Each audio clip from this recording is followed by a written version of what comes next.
I, female, 32, have been married to my husband Dave, male, 34, for 8 years. We've always had an honest and open relationship, or so I thought. Things began to change a month ago. Dave became distant, and I noticed that he was spending an alarming amount of time in our guest bedroom. It was weird, because we never really used that room. When I asked him what he was up to, he would give vague responses or say he was just sorting through some old things. One day I came home early and found the guest bedroom door locked. I knocked and asked Dave what was going on. He told me he was working on a surprise for me and not to enter. Now, our anniversary was around the corner, so I thought, okay, maybe he's planning something sweet. But days turned into weeks, and Dave would still spend hours locked in there, even late into the night. I tried to talk to him, but he insisted everything was okay. My intuition was screaming that something wasn't right. One night, I couldn't sleep. The curiosity was killing me. I decided I needed to see what was going on in that room. I quietly grabbed the spare key, and as I opened the door, I couldn't believe my eyes. There was a man in there I'd never seen before, looking very disheveled and scared. Dave, who was also in the room, looked like he'd seen a ghost when he saw me. He rushed to me, trying to explain that the man was an old friend who had gotten into trouble and needed a place to hide. I was horrified. My heart was pounding, and I didn't know if we were in danger. Without thinking, I grabbed my phone and called the police. Dave begged me not to, but I couldn't think straight. The police arrived, and it turned out the man was a fugitive wanted for a non-violent crime. They took him into custody. Dave was in tears, apologizing, saying he was trying to help an old friend who he thought was wrongfully accused. I'm now torn. Part of me feels like I should have listened to Dave before calling the police. But another part of me is so shaken that my husband would keep such a huge secret and bring a fugitive into our home. Update 1. It's been a couple of weeks since my original post, and a lot has happened. I never expected so many responses, and after reading them all, I knew I owed you an update. After the night when the police took Dave's friend into custody, I was left in a state of shock. I couldn't believe that the man I loved and trusted would do something like this. Our home felt tainted. I moved to my sister's house for some time to gather my thoughts. Dave tried to call me multiple times, but I didn't pick up. I was hurt, angry, and confused. After a few days, my sister convinced me to meet him somewhere public to talk. We met at a local coffee shop. He looked miserable. He began by apologizing profusely and explained the whole story. Dave and this man, whom I'll call Mark, grew up together. They were close friends but lost touch after high school. Mark reached out to him recently, telling him that he was in trouble. He said that he had been framed for a crime he didn't commit and needed a place to stay while figuring things out. Dave, having fond memories of their friendship, agreed to help without thinking it through. As he explained, I could see the sincerity in his eyes, but I couldn't help but be angry that he didn't trust me enough to tell me any of this. During our talk, Dave received a call from his lawyer who told him that the police were pressing charges against him for harboring a fugitive.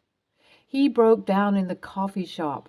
I felt a mixture of anger and sadness despite everything. I didn't want to see him hurt. We decided it was best to seek counseling to try and work through this if we could. We also agreed that he would need a lawyer for his upcoming legal issues. Over the next few weeks, we attended counseling separately. It helped me process my feelings and realize that, although what he did was wrong and irresponsible, his intentions were not malicious. He was trying to help someone. Meanwhile, Dave discovered more about Mark's situation. It turned out that Mark was indeed being framed for embezzlement. Dave wanted to help prove Mark's innocence, But his lawyer advised against it, given his own legal troubles. Dave's court date arrived. I went with him for moral support. He pleaded guilty to harboring a fugitive and received community service, probation, and a fine. We were relieved it wasn't jail time. We continued counseling and started attending a few sessions together. We discussed trust, honesty, and the importance of communication. Our counselor advised us to work together to rebuild what was broken slowly. We both know this is just the beginning of a long road to recovery, but I feel like the fog is lifting and there might be hope for us. I still can't help but wonder if things would have been different if he had just talked to me about Mark from the beginning. But dwelling on the what ifs won't change what happened. We're focused on healing and rebuilding. Update 2. It's been a few more weeks since my last update, and I wanted to share the progress and some new developments with you all. After Dave's court date and our continued counseling, things seemed to be taking a turn for the better. Our communication started to improve, and I began to feel like we were on the same page for the first time in a long while. But life has a way of throwing curveballs. One evening, while we were having dinner at my sister's place, Dave got a call from Mark. Mark had been released on bail, and he had managed to gather evidence proving his innocence. He needed Dave's help to contact a lawyer who specialized in cases like his, as Dave had done extensive research while trying to help Mark earlier. I could see the eagerness in Dave's eyes. Before the whole incident, I would have supported him without hesitation, but now I felt anxious and uncertain. However, I didn't want my fears to hold him back from helping someone genuinely in need. I told him to do what he thought was right, but to keep me in the loop this time. Dave worked closely with Mark and the lawyer, keeping me updated on everything. Meanwhile, our counseling sessions were growing intense as we began to delve into deeper issues in our relationship. The counselor made us realize that Dave's impulsive decision to help Mark without consulting me was rooted in a pattern of him making big decisions without considering my feelings. This realization was tough for both of us, but especially for Dave, who seemed crushed by the weight of his actions. As days passed, Dave seemed more and more distracted. He spent hours helping Mark and seemed emotionally invested in his case. I tried to be supportive, but it started to take a toll on our relationship again. Finally, the day came when Mark's case was heard in court. Dave was a bundle of nerves. I decided to accompany him for moral support. The court session was intense, but thanks to the evidence and the lawyer's competence, Mark was acquitted. Dave and Mark shared a heartfelt moment outside the courtroom, and for a brief moment, I felt like everything was going to be okay. But life had one more twist in store for us. As we were leaving the courthouse, a journalist approached us. She was covering Mark's case and had discovered the story of Dave harboring Mark. She wanted to interview Dave about his experience. Dave declined politely, but this incident helped him realize how much his actions could have impacted not just our lives, but the lives of others involved. It was a wake-up call. We talked extensively that night. Dave expressed his guilt and remorse and told me that he wanted to be a better person, not just for me, but for himself. He said that he had decided to become more involved in community service, which was part of his sentence, and to consider it as a long-term commitment. As for me, I decided it was time to forgive but not forget. Our relationship has been through a roller coaster, and we both have changed in the process. We decided to take things slowly and to rebuild our relationship with stronger foundations of trust, communication, and consideration for each other's feelings. We're not sure what the future holds, but for now, we're taking it one day at a time. The road ahead is uncertain, but it's a road we have chosen to walk together. Update 3. A few months have passed since my last update, and boy, have things changed. I felt it was time to share the final chapter of this saga. Firstly, Dave and I moved back into our house. The place had initially felt tainted, but with time it began to feel like home again. We made some changes to the interior, creating a fresh start. Dave's community service was going well, and he was actively involved in a local charity. His passion and dedication to helping others was admirable, but it was also changing him. One day, Dave came home with exciting news. He had been offered a position to work full time with the charity organization. It was a fantastic opportunity, but it meant relocating to another state.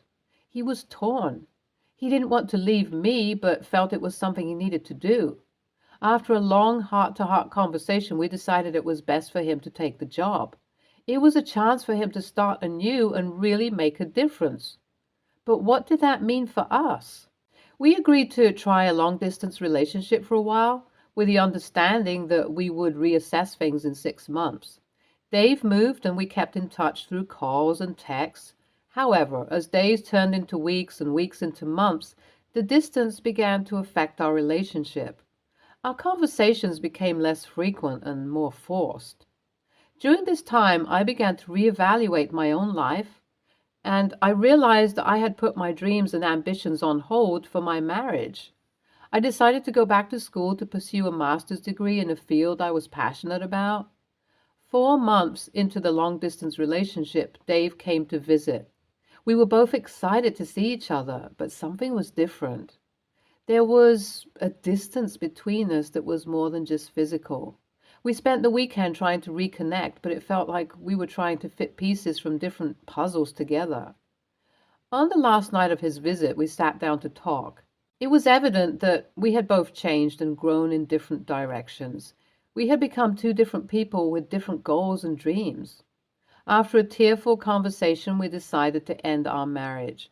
It was one of the hardest decisions I have ever had to make, but deep down, I knew it was the right one. We began the process of separation, and although it was painful, there was also a sense of relief. We were free to pursue our dreams without holding each other back. Fast forward to now. Dave is thriving in his new job, making a difference in the lives of many. As for me, I'm halfway through my master's program and have never felt more fulfilled. But here's the twist, Reddit. Dave and I still talk. Our relationship didn't work as a marriage, but we're building a friendship. We're supporting each other in our new lives. I never imagined that the girl who discovered a fugitive in her guest bedroom would be where I am today. It's been a journey of self-discovery, pain, and ultimately growth.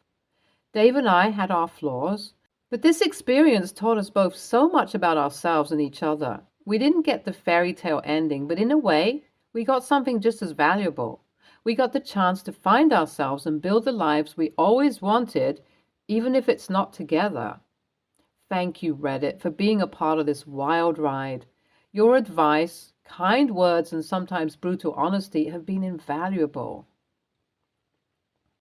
Oh, wow, what a whirlwind of emotions. I must say, as I was reading through the updates, I was rooting for you and Dave to work things out. But life has its own plans, doesn't it? I commend you both for the maturity and understanding you showed in acknowledging that sometimes love is not enough. People change, and sometimes they grow apart. It's wonderful that you're supporting each other as friends. Also, big props to Dave for turning his life around and channeling his helpful nature into something positive. Good luck with your studies, OP. Keep that chin up. Sometimes the end of something is just the beginning of something even better. Next story. I, 32, female, have a husband, Mark, 34, male, and two adorable kids, Lily, 7, and Jake, 5. We live in a small house in a peaceful neighborhood. Life has been good to us recently, but it hasn't always been this way.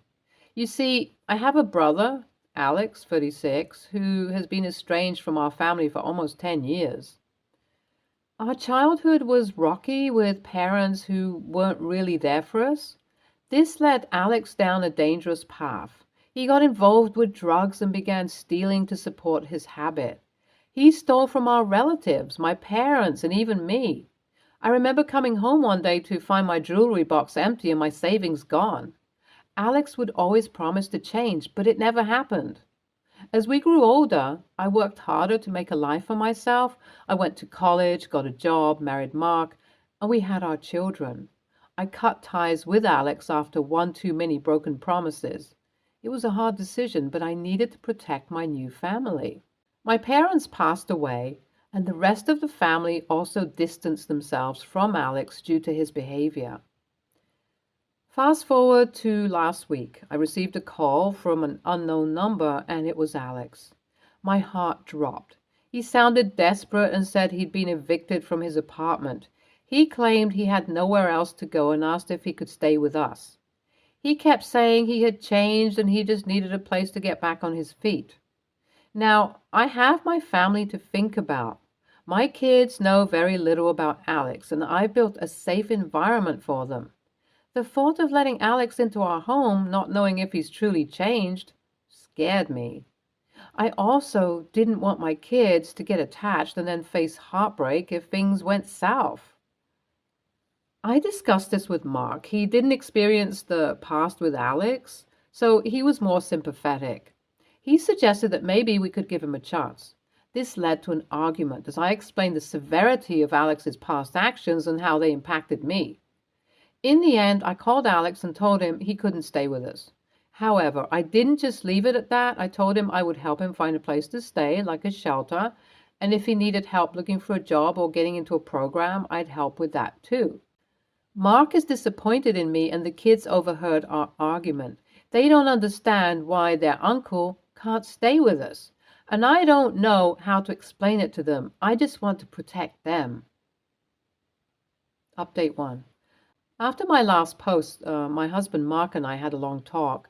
He apologized for initially pressuring me to let Alex stay with us. He said he hadn't realized how deep the issues with my brother were. He agreed that our primary responsibility is to our kids and their safety. Then, a couple of days later, my Aunt Carol called me. She said that Alex had reached out to her and other family members, telling them how I refused to help him and that he has changed. He made himself out to be a victim, which caused some family members to put pressure on me to let him in. I was frustrated, but took it as an opportunity to talk to the family as a whole. I organized a family meeting through a video call where I explained my reasons for not letting Alex live with us. I also informed them that I offered him help in finding a shelter and job resources. During this call, my cousin Jenny, who works as a social worker, offered to use her connections to find a program for Alex. We all agreed that it would be the best way to support him. So I called Alex and let him know about the resources and support available for him, and that I still wouldn't let him stay at my place. He was upset, but he agreed to take the help. 2 weeks later, Alex entered a shelter that helps individuals transition back into society. They offered counseling, job search assistance, and some classes. Now, the most difficult part for me was explaining the situation to Lily and Jake. They overheard Mark and me arguing and knew something was wrong. We sat them down and in simple terms explained that their uncle made some bad choices in the past and that he needs to work on making better choices before he can be around us. They were sad, but seemed to understand. In the meantime, Mark and I have been attending counseling to learn how to communicate better, especially during stressful situations like this.